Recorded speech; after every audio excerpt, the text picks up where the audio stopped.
Welcome everyone to CSI Iowa. I'm your host, Bob Monserrate, and we're here for another, in my opinion, exciting show and hopefully an educational show for everyone that is watching.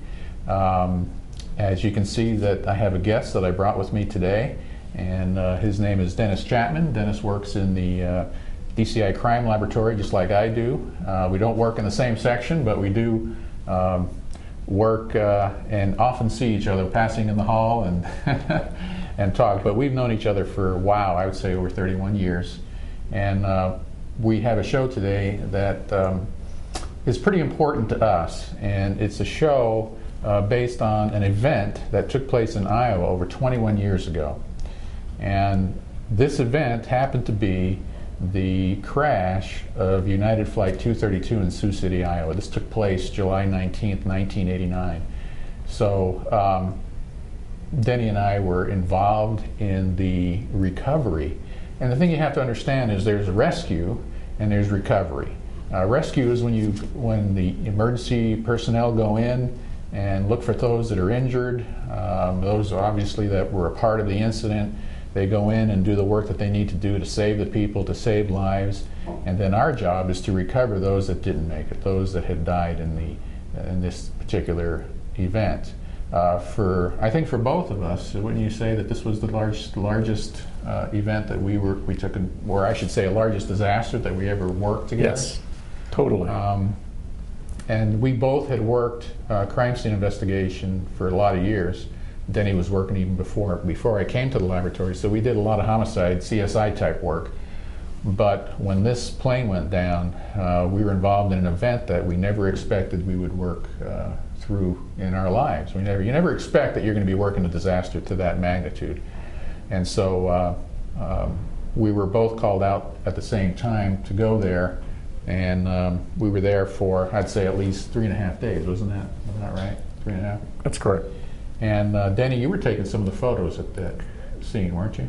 No, actually, you were doing a lot of the photo work. I was doing a lot of photo. I thought I saw you with the camera on. And I had partially taking some pictures, but most of them were taken by other people on our team. Okay. And what we're going to do today on today's show is we're going to show you some of the slides that we took of the runway, what it looked like, the plane. We're also, what I want to do before we even get into all of that is I want to show you a video. It's about a 13-minute video that has to do with the conversation between the pilot and the control tower and also emergency crews on the ground. Yes. And so there are conversations that are taking place, and this is after the tail engine on the plane, which is a DC-10, exploded in air. The plane was traveling from Denver to Chicago. Correct. And over Iowa, the tail engine, actually, there was a defect in the titanium rotor disc which caused the disc to break apart. And that, in turn, caused the plane to lose all hydraulics. So It didn't have any elevator or aileron control. It just could not steer in any way using hydraulics. And so this video is something that I think is important to really set you up to understand what was going on, how the pilots were struggling, how the people were preparing for this large jumbo jet to land safely is what they were hoping for. But what they had in mind is that it could possibly crash. So I think what we should do is let's go to that 13-minute video and watch carefully and listen carefully, because it'll give you a very good idea of what we're about to talk about later in the show. So let's take a break, and now you can get a chance to watch that video. Sioux City, got an emergency for you. All right. I got a United aircraft coming in, lost number 2 engine, having a hard time controlling the aircraft right now. He's at a 29,000 right now and descending to Sioux City right now. He's east of your VOR, but he wants the equipment standing by right now. Radar contact. Okay, so we have almost no controllability. Very little elevator and almost no aileron. We're controlling the turns by power. I don't think we can turn right, but I think we can only make left turns. Well, we're starting a little bit of a left turn right now. I mean, we can only turn right, we can't turn left. United 232 Heavy, understand, sir. You can only make right turns? It's affirmative. 2403 Ogden, Sioux Gateway, runway 31, 2403 Ogden, Sioux Gateway, runway 31. Have a DC-10, 4 to 5 miles east. It's lost one engine. 10-4, engine 3. Engine 3 is 10-4, answering a 300 block of South Floyd. Engine 3 answering from 300 South Floyd. Engine 5. 10-4. Car 19. 10-4, car 19. United 232 Heavy, safe souls on board and fuel remaining. We have 37.6 fuel and we're counting the souls. Roger. United 232 Heavy, Sioux City. We have no hydraulic fluid, which means we have no elevator control, almost none, and very little aileron control. I have serious doubts about making the airport. Have you got someplace near there that we might be able to ditch? Unless we get control of this airplane, we're going to put it down wherever it happens to be. United 232 Heavy, roger, standby 1. United 232 Heavy, say again. Where's the airport to us now as we come spinning down here? United 232 Heavy, Sioux City Airport's about 12 o'clock and 3.6 miles. Okay, we're trying to go straight. We're not having much luck. Station all rigs en route to the airport. Be advised, this is now an alert 3. I repeat, it's an alert 3. They're advising that the DC-10 is 5 miles south. They won't be able to make the runway. 1534. 232. We're going to try to put it in the Sioux City. United 232 Heavy, understand you're going to try to make it into Sioux City? There's no airports out that way that can accommodate you, sir. Okay, we'll head for Sioux City. We got a little bit of control back there. How long is the runway? United 232 Heavy, the airport, the runway is 9,000 feet long, 150 foot wide. Okay, thank you. And United 232 Heavy, did you get the souls on board count? Stand by. Hey, right now, we don't even have time to let go to call the gal. Roger. 292. Roger, thank you. Car 19, you have it. The aircraft is now 32 miles northeast, headed in toward the runway. Still descending, 292 people on board. 10-4. 718 to engine 3 and engine 5. Engine 5, go ahead. The aircraft is now coming in from the north, so Assistant Chief would like you to return to the interstate around the airport area. 10-4. Car 19 to Red Dog 1. Go ahead, Red Dog 1. Yeah, Jim, I'm going to run on the highway northeast and I'll keep you alert. Roger, thank you. Car 18 to car 19. Car 19, go ahead. You want me to come down that way somewhere and help you? Well, we're going down on the highway now, but you're going to have to try because if she can't make it, we don't know where she's going to go in at. Okay, 10-4, I'll head that direction and try to help you out. 4, get all the companies back in the house if you can. 10-4. 18 to station. Go ahead. All companies that are out inspecting, everything back to the station immediately. 10-4. United 232 Heavy, do you think you'll be able to hold about a 240 heading? Yeah, we're trying to turn to it right now. Roger. When you get turned to that 240 heading, sir, the airport will be about 12 o'clock and 38 miles. Okay, we're trying to control it just by power alone now. We have no hydraulics at all, so we're doing our best here. Roger, and we've notified the equipment out in that area too, sir. The equipment's here on the airport standing by, and they're sending some out to that area. Engine 3 to car 19. Car 19, go ahead. Well, we're standing by at South Outerville and Interstate 29. 10-4, we just don't know where they're going to come in at, so we're trying to keep you advised. 10-4, thank you. Yeah, 232, we're going to have to continue one more right turn. We've got the elevators pretty much under control within 300 or 400 feet, but we still can't do much of the steering. United 232 Heavy, Roger, understand you do have the elevators possibly under control. We'd be able to hold altitude. Negative, we don't have it. We are better, that's all. Roger. United 232 Heavy, there's a small airport at 12 o'clock and 7 miles. The runway's 4,000 feet long there. Hey, I'm controlling it myself right now. As soon as the captain gets back on, he'll give me a hand here. He's talking on PA. Roger. Okay, United 232, we're starting a left turn back to the airport. Since we have no hydraulics, braking is going to really be a problem. I would suggest the equipment be towards the far end of the runway. And I think under the circumstances, regardless of the condition of the airplane when we stop, we're going to evacuate. So you might notify the ground crew equipment that we're going to do that. United 232 Heavy, Wilco, sir, and if you can continue that left turn to about a 220 heading, sir, that'll take you right to the airport. 20, right? 20 now. Car 18 and car 19, the county emergency vehicles have been notified. MAC 1 is on standby. We've got one ambulance running out Highway 20 eastbound. 10-4 on 19. R19 is Red Dog. Go ahead, Red Dog. Did you receive that last transmission on this aircraft coming in? Negative. Okay, he's coming in. No brakes. He requests all emergency vehicles to position ourselves on the northwest side of the runway because he's not sure he's going to be able to stop. Does he think he can make the runway now? We're not sure of that either. But if he does make the runway, he doesn't have any hydraulic systems whatsoever, I guess. No brakes or hydraulics. So he is going to come in from the south. Affirmative. 10-4. United 232 Heavy, you're going to have to widen out just slightly to your left, sir, to make the turn to final, and also that'll take you away from the city. Whatever you do, keep us away from the city. R19 to comm center. Car 19, go ahead. I have a command post set up at the city maintenance garage at the airport. Any emergency vehicles that's requested will report to the maintenance shed. 10-4. All additional emergency vehicles are now at the command post. Understand that emergency vehicles at command post. 10-4. United 232 Heavy, been advised there is a 4-lane highway up in that area, sir, if you can pick that up. Okay, we'll see what we can do here. We've already put the gear down, and we're going to have to be put on something solid if we can.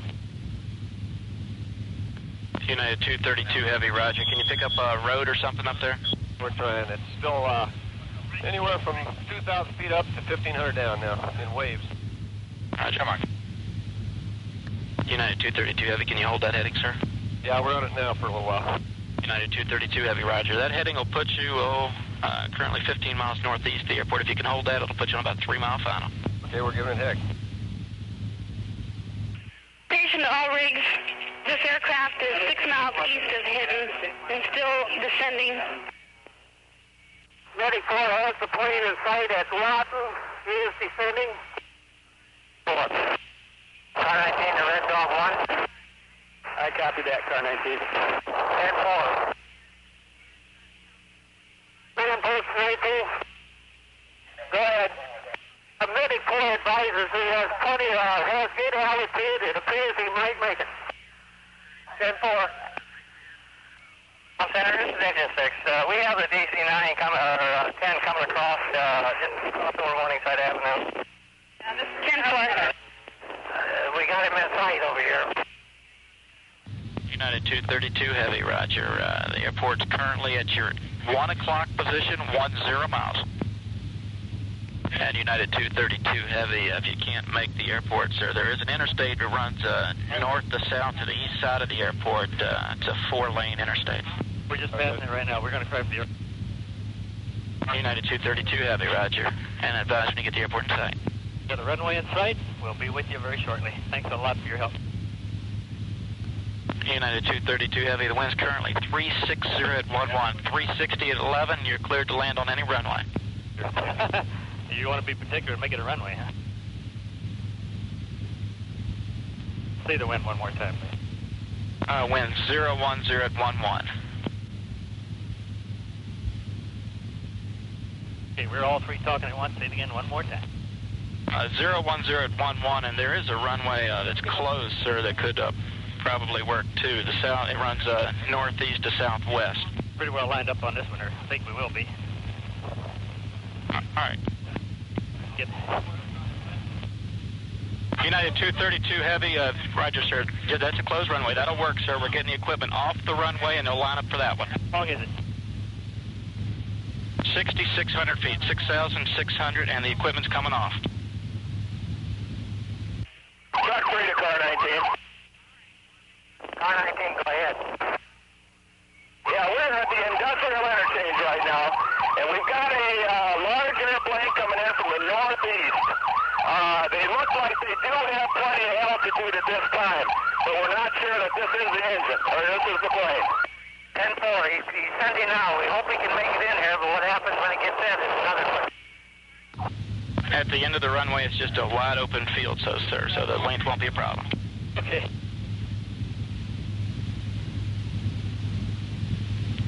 Isolate this.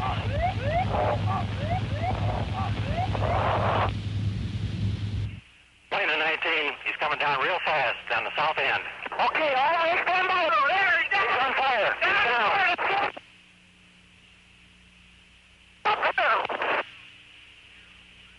419, engine 3, engine 4. Emergency equipment, car 19, come out and give us a hand out here. The aircraft is down.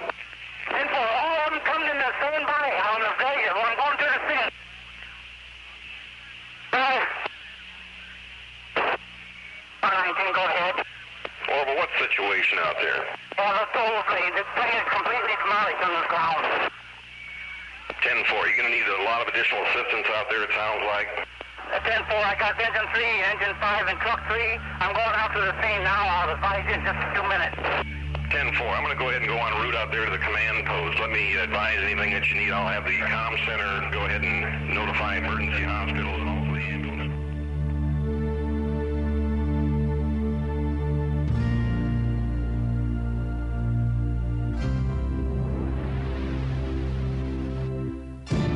Okay, welcome back to CSI Iowa. This is your host, Bob Monserrate. I'm here with Denny Chapman, and you had just before the commercial break, you got a chance to watch that 13-minute video that really, I think it's pretty intense to watch that and listen to that. Every time, and I've seen it many, many times, like you, Denny, and I know that every time I watch it, it really gets to me because you can really sense the emotion, you can see the struggle, everything that's going on, and then at the end it culminates with the plane.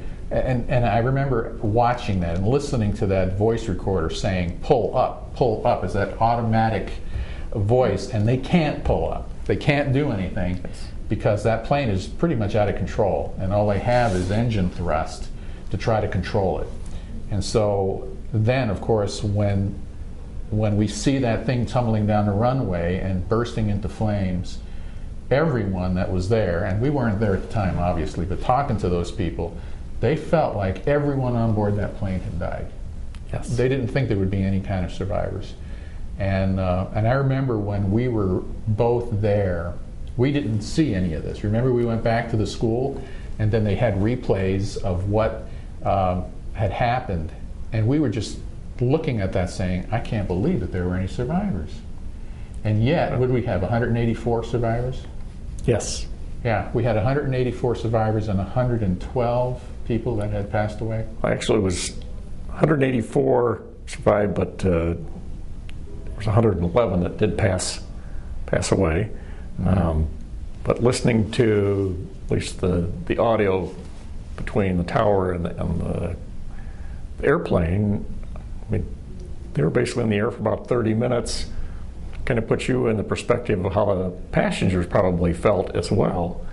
This plane is flying along and going up 500 feet, down 500 feet, basically making right turns only, and eventually they were able to make one left-hand turn, and that pointed them towards Sioux City. Mm-hmm. So they could attempt to do the landing, and all the communications that the cockpit had with all of their folks on the ground on what do we do in an instance when we lose hydraulics. It was basically good luck. It never happened before, and nobody knew what to do. That wasn't in their training manual. It hadn't happened. They didn't think it would happen, where the primary hydraulic line would get severed and the backup hydraulic lines. So they basically had to learn in the air on how to fly this plane, basically with the two wing engines, to make it go up and down and try to turn it. Mm-hmm. Yeah, and as I recall, there was a trainer pilot that was on board the plane that happened to be traveling to another destination, and so they brought him up to the cockpit because at least he could help the pilot, the co-pilot, and the navigator, because they were all there, and he went there to help them specifically. And like you said, there was no book, or there was no instruction in the book as to what to do with total hydraulic failure. And so they had to struggle with that. And as you were saying, they struggled. The passengers knew that they were in trouble. Yes. And it was all due, as we later found out, to a defect in the titanium rotor disc. It was built with like a little tiny knothole, like the size of a grain of sand, that over all these years of rotating finally weakened and then broke apart.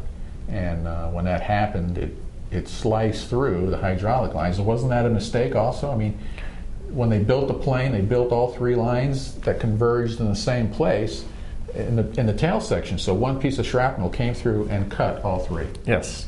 And then that changed. Ever since that happened, they changed all the DC-10s over because that happened. Yes. I guess it's kind of like Murphy's Law when these things happen. But we have some slides that we have here that you'll be seeing and we're going to discuss some of these slides that we have. But this first one, Denny, that we have here is showing, matter of fact, this is from the plane itself, right, that was laying on the runway. Yes. And it was just a card that every plane has. It's a card that shows a picture of the plane and how to exit, emergency stuff, what to do with a life vest in case you crash in water and so forth. And that was just laying out there on the ground, and I remember that particular photo. Also, some information on the McDonnell Douglas DC-10 and its cruising range and its length. And the biggest thing here, I think, to know is that it's big. Yes. And how many people? We have, 296 on board? Yes. And the thing that was interesting to me is they call it souls on board, right? Yes. And I never, I think, is that an EMT type term or aviation term? Or it must be aviation. It must be aviation, but you're an EMT and I've never heard being used other than in the flying business. And you were also talking about how the plane was flying in circles because it could only make right-hand turns, correct? Yes. And this slide here is showing the pattern. I don't know how they tracked it, but they somehow tracked this and put it on a slide, showing the pattern of how the plane was making right-hand turns only using engine thrust. And that's what that trainer pilot did, correct? Yes. He went there and he was just controlling the thrust. That's all he did. And the pilot, of course, was hanging on to the, I don't know what they call that, the steering, I don't know what the steering wheel, you're a pilot. The yoke. The yoke. But and I'm sure there's current terms that are used that I'm not aware of, but the pilot, the co-pilot, the navigator are attempting to still do their work and communicate with each other along with this DC-10 trainer pilot, instructor pilot that's there, and I believe he was on his knees between the pilot and co-pilot running the throttles. That's how I understood it too. And okay, this is a photo of the airport. Actually, it's the runway setup. Yes. This one doesn't really show the actual trail of the crash, but it was a closed runway that the plane lined up on, and they were able to put their landing gear down. And I remember they were afraid of that plane going down into the mall on Highway 20. Right. And but the pilot felt like he could make it. And they got the landing gear they got it down without hydraulics. They just let gravity lock it in. Right. And that seemed to work. This is an actual photo of the plane itself that somebody snapped, correct? Yes. And you can see on the tail section some holes in the surfaces, and that's from that engine when it blew apart, number 3 engine, which is in the tail.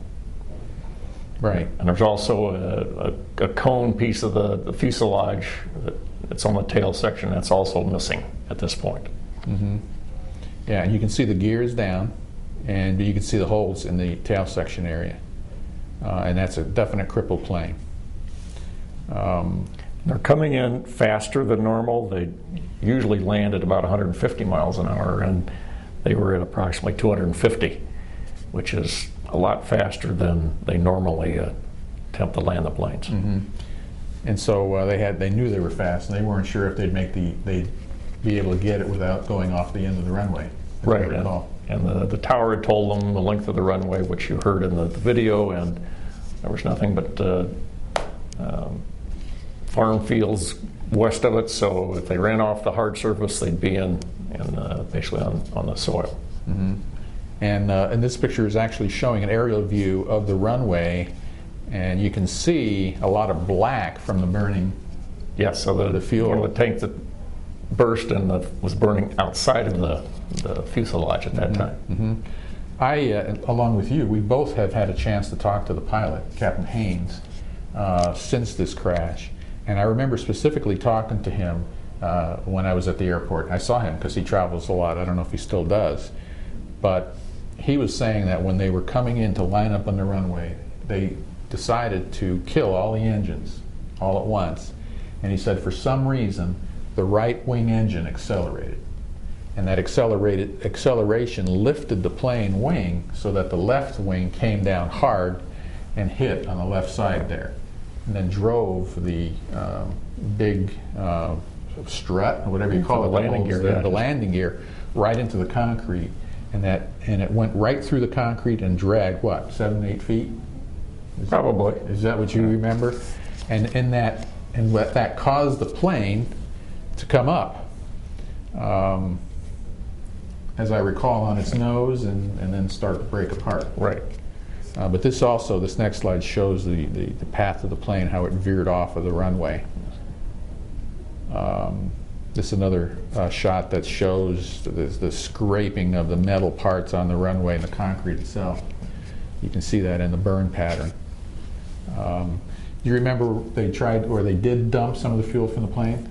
They did, and then they only dumped down to a certain quantity or amount so that if they could go around for a second time, then they'd have fuel on board.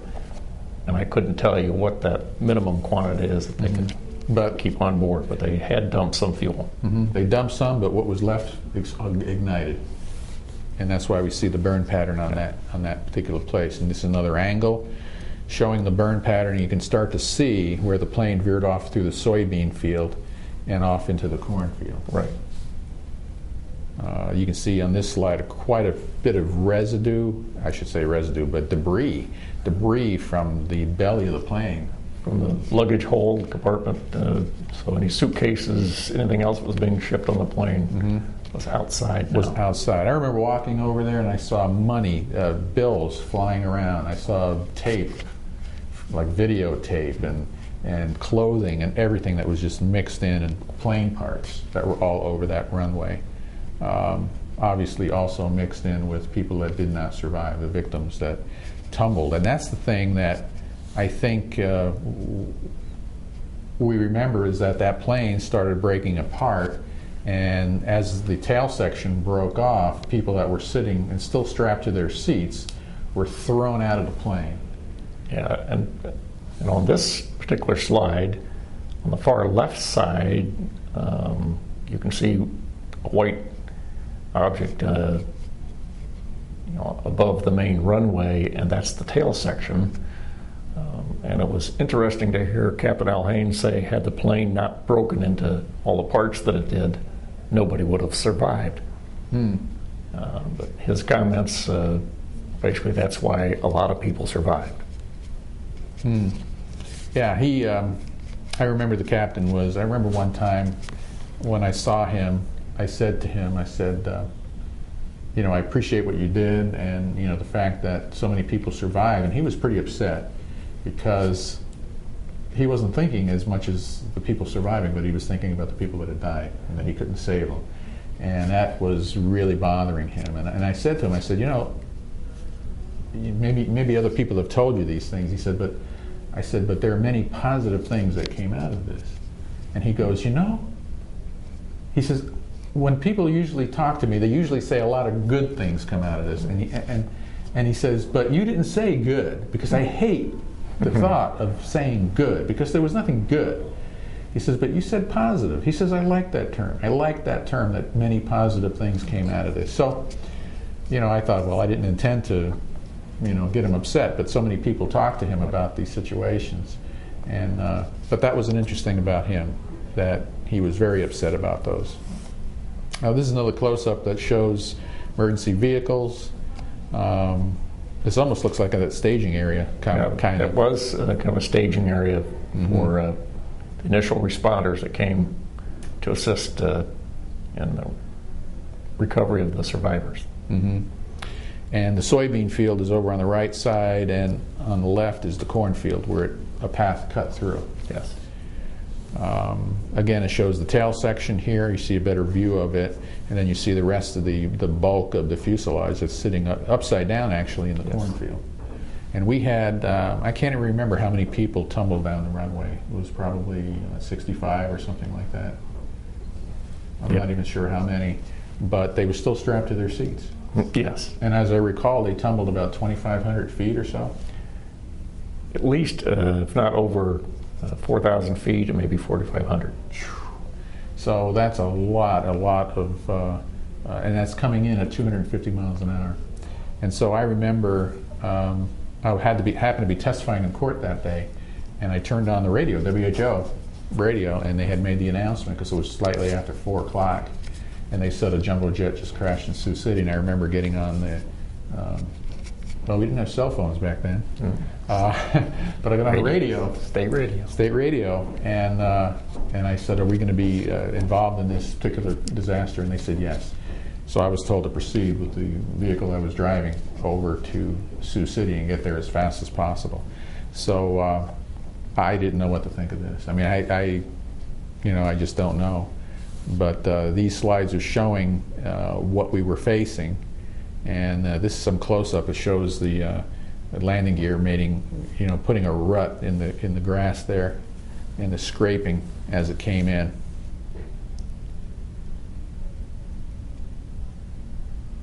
So these aerial views. Looks like I've got quite a few. Okay, here's that big gouge I was talking about in the concrete when the strut came in and the tires went flying off.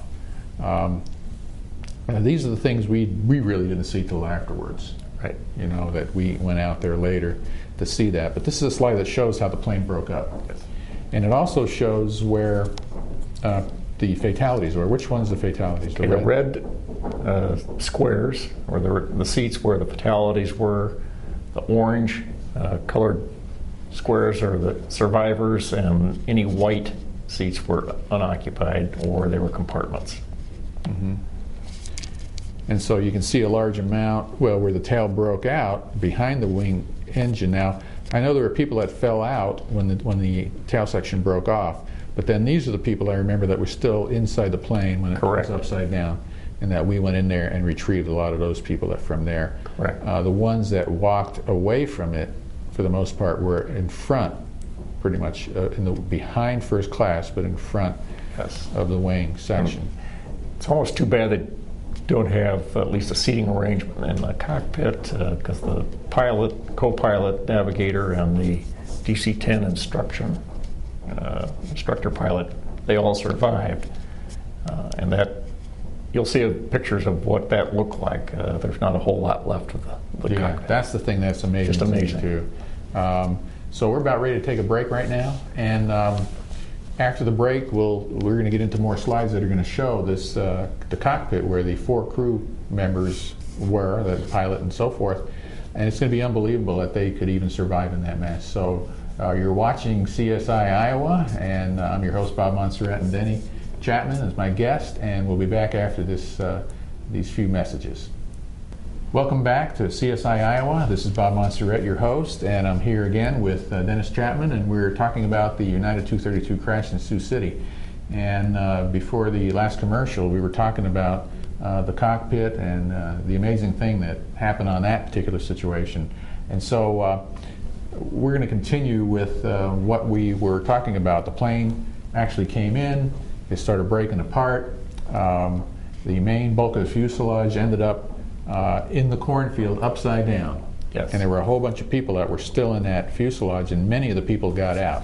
And this particular slide here shows the plane, the bulk of it, upside down, still burning. You can see the flames going down the wing and the aviation fuel burning at the end of the wing. But it also, you can see that there's fire suppression taking place on this slide. This is one of the fire truck is there, and you can see, I don't know if that's foam. What do you think? You think that's foam? That's just from the deck gun that water, and it has foam to help suppress petroleum fires.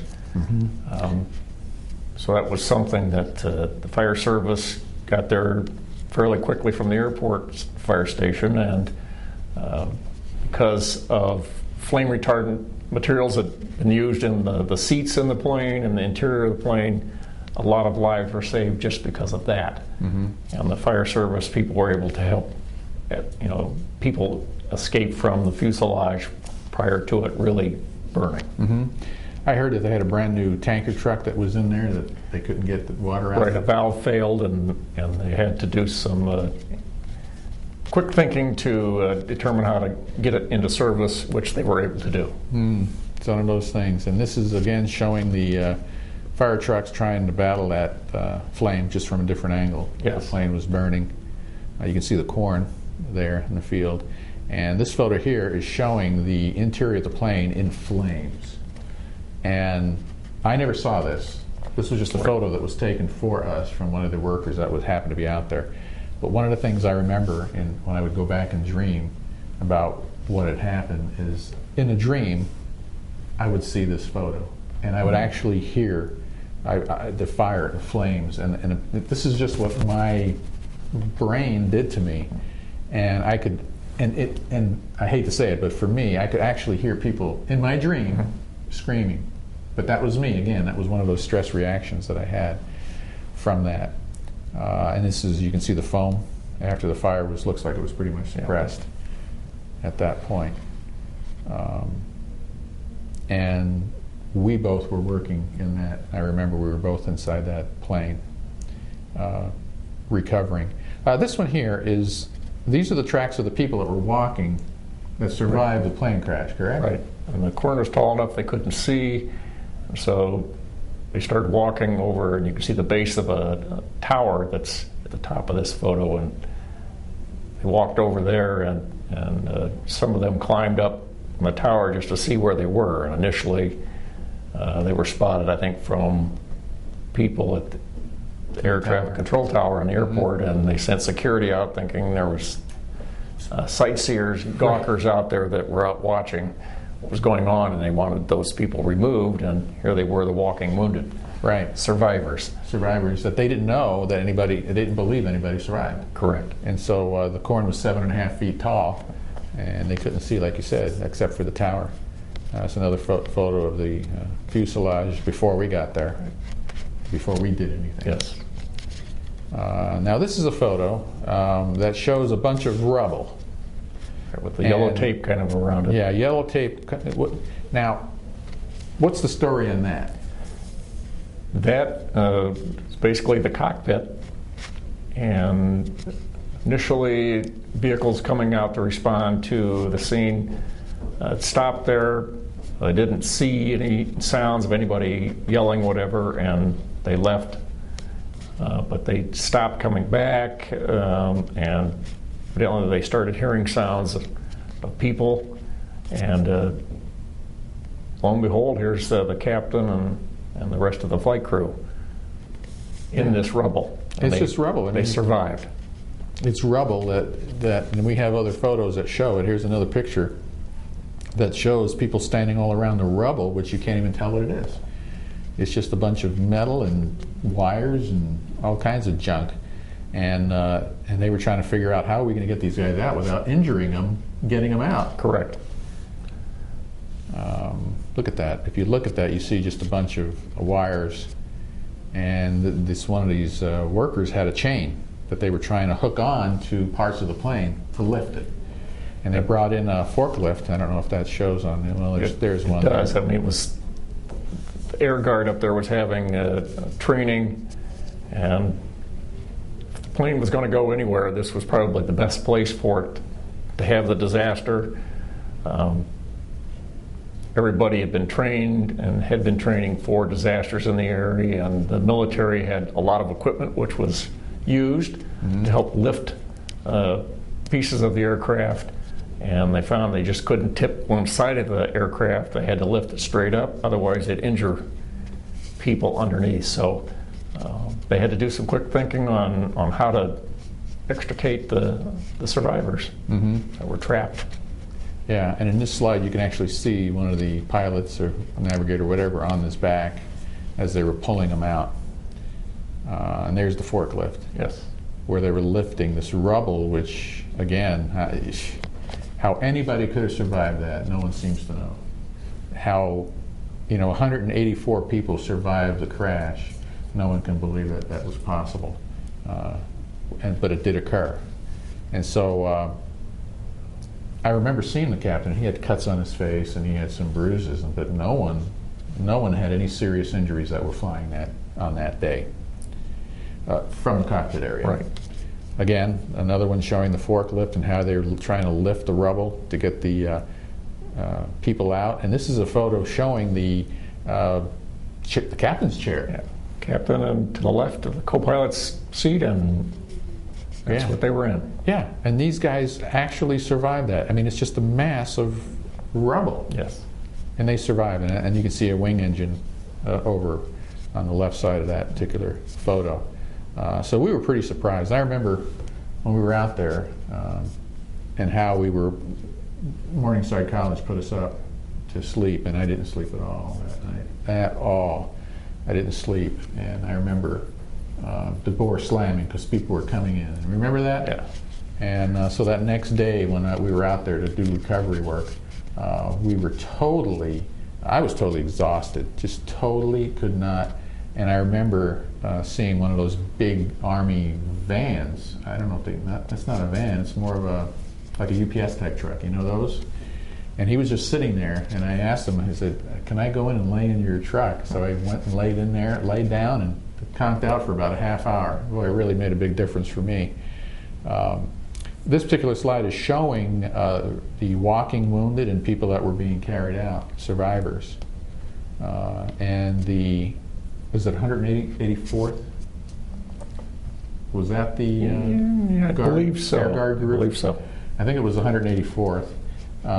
Because we had a couple of their hats, and anyway, they were there, and boy, if it wasn't for them and their work, they probably wouldn't have as many survivors as they had, and so they made a big difference.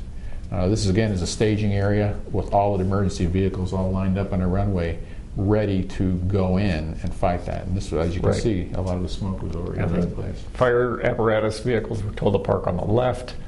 Ambulances down the center, and utility vehicles on the right. So for staging, they were called to come in to assist. That's where they parked, and then at that point, when they were needed, then they were told to proceed to what area where they were requested to do work. Mm-hmm. Versus years ago, the people just arrived and everybody kind of went anywhere and everywhere, and that didn't work.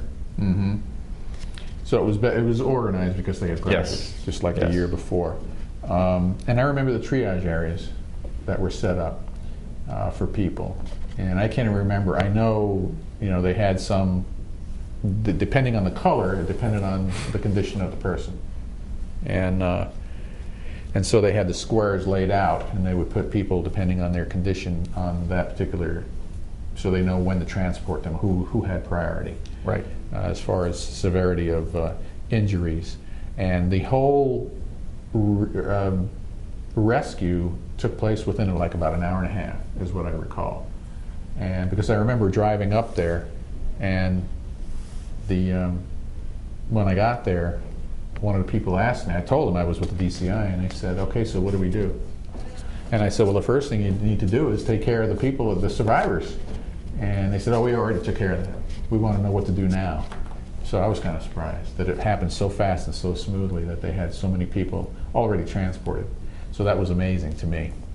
And these are some slides showing some of the people that were wounded, that were getting first aid and care that were out there. It almost looks like this was a staged one, but it isn't. And some of these people we remember, we recognize from just before we saw them when we were down there. Yes, I know the young lady that's in the black dress with the white cup in her hand. She's one of the walking wounded that we were told, and basically from what individuals told us, she didn't have A scratch. scratch on her, hair out of place anyway, and it was just interesting to see how a lot of people were in the same condition. Absolutely. And so some people seemed to come out without a scratch, and then other people, were killed.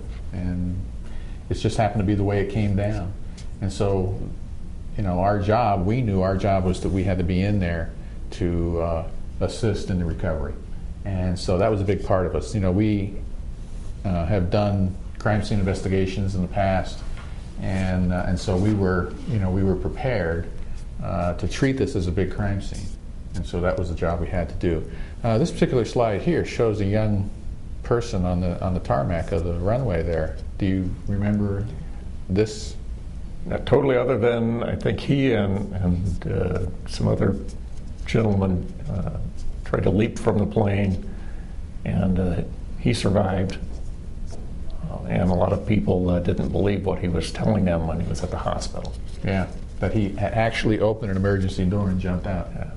I think some adults did, and he jumped with them. But he survived. He survived. Yes. Yeah, it's an amazing story. And you can see even in the slide the background where the plane is still burning. Yes. All the black smoke coming out. And yeah, nobody believed that he jumped out of the plane and could survive because it was coming down so fast, but yet he did. And that's the thing that here the crews are going to go walk through the corn rows to look for any other passengers that may have been in there. Right. Attempting to determine exact number of passengers and trying to get that information from the airlines. There's one of those things with the corn. They didn't want to leave possibility of a walking wounded or injured person or even a dead person and missing them, so they basically walked all the corn rows, the soybean rows, to make sure that nobody was missed. Yeah, a pretty important thing. And of course then we had the media that was there from all over. Matter of fact, didn't they take all our hotel rooms? Yes. They're used to going to disasters, and the first thing they'll do is get lodging. Big blocks of hotel Right. rooms, and so we had to sleep in the schools, which, it worked. We had some place to go, but we were kind of upset at the time, as I recall. Tail section and part of the wing portion that was there. I even walked up to that tail section and was able to look and see the hydraulic lines that were cut. I had an opportunity to do that. Different parts of the plane that we saw scattered all around, mingled with people that we had to recover. But it was something that we never forget. This is something that anybody that happened to be there would never forget what had happened and what they experienced. And that's a part that we're really not going to be able to get into today, but the part of the job that we did, because we had to go recover all of the dead off the runway and transport them to our temporary morgue that we had set up there in the Air Guard hangar. And this last photo I have right here on this particular set of slides shows the Air Guardsmen making up tags. Right. And these tags, they were putting either numbers or letters, depending on where they were. Numbers were for the ones that were out on the runway. And as I recall, letters were for those that were transported but died at the hospital. Is that the way you understand it? And so we were putting tags on the bodies, and that's part of how we do on recovery and identification.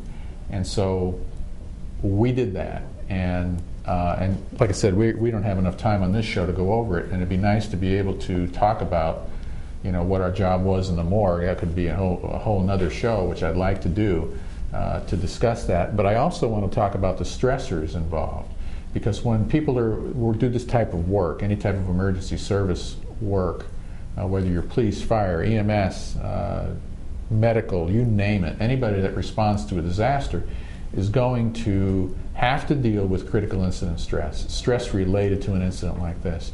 And each person will react in a different way. And I can honestly say that for me, that it was something that totally changed my life. And I need, even for you, because both of us got into getting on a critical incident stress management team, and we got a lot of training in that area because we had experienced it firsthand. And that would be something I want to do in a future show, because there's more to this disaster. We just really touched on it as far as, you know, the scene, the setup, what everything was. But when we come back in a future date, I'd like to get into what the morgue operation was and our stress reaction. So I just want to thank you for being here for this particular show. It'd be nice if we had a lot longer time, but we're limited by that, by the clock.